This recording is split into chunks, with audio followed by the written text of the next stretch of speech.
1% better every day. 1% better, come with me.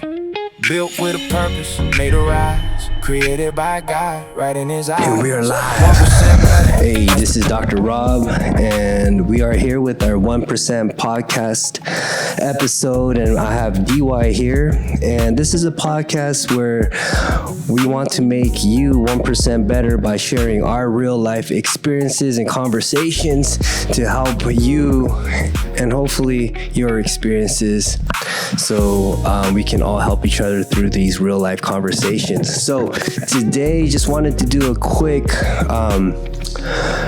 conversation on a conversation that we had a long time ago. And this title of the podcast is, Where Did Everybody Go? So what if I told you everyone has a dream and everyone has a mission to get somewhere, but not everybody makes it? There's a few situations in my life where I've seen that happen.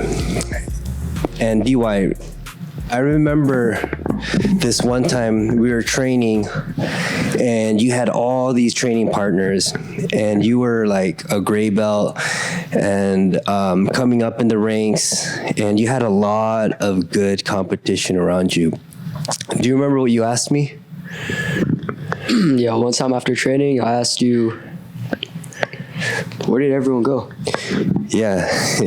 So DY was kind of sad, like, because he would want to go in and then, compete with his friends and, get the best of them or get the better of him. And he goes, hey, where did all my training partners go? Right? Because when he was a white belt, he had all these training partners. Everyone wanted to beat him up. And when he became gray belt, there's less people. And then when he became yellow belt, there's less. And there was a time when there was not a lot of training partners, and I could tell you were sad.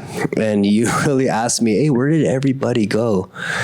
And as for a kid, that's a real life question, right? So it could be kind of a lonely question.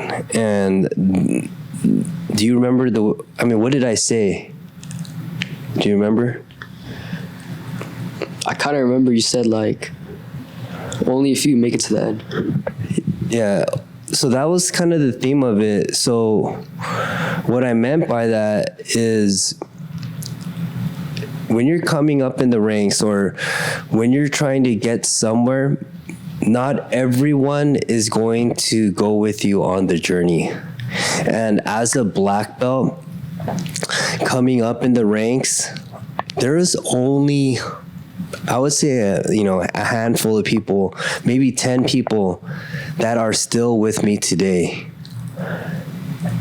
And that's, I hold a feather in my hat for that, but also it makes me kind of lonely, right? But it shows that even though people do sway when you guys had the same goal, it's okay. You just got to go in your same journey. Another instance where I did see that was when I was in dental school. I was in college.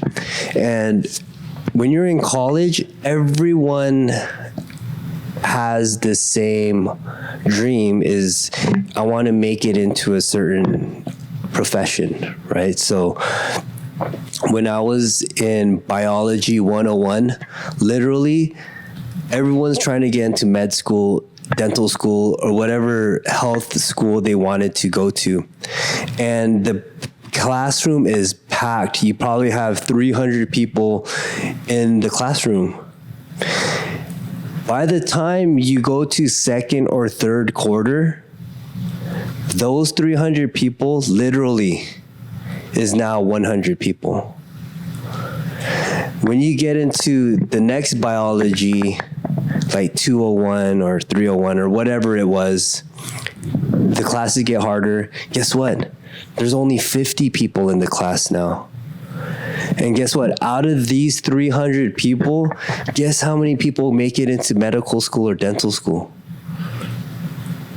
Like only 5 or 10%. Not that they weren't smart enough. It was just because they just realized it wasn't for them. It was too hard or whatever it was. When I was younger and when I was in college, everybody was very surprised that I got into dental school because I wasn't the smartest guy, but I was intentional. And when I had that goal, I was like, I'm going to stick it out. Whether I like it or not, I had that focus. And jiu-jitsu is the same thing, DY. Like, you're going to see people come and go.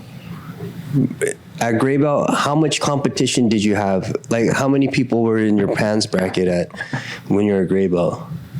My first pair of kids? Yeah. There was like 30 kids. 30 kids, right? So that's normal for a PANS bracket. Then how many comes at yellow? At yellow, there were about like 10. 10, 15. And then at orange, how many do you have now? The orange, less than 10. Less than 10, right? And then at green belt, you might have, 4 or 5, who knows? But it's going to get tough again once you get into blue belt, right? Because now you're facing a bigger age group and everything. But what I'm saying is this: as the time goes, just keep your focus because it's your own journey. And when that question comes up, where did everybody go? You realize the one question is, what were you here for? Okay.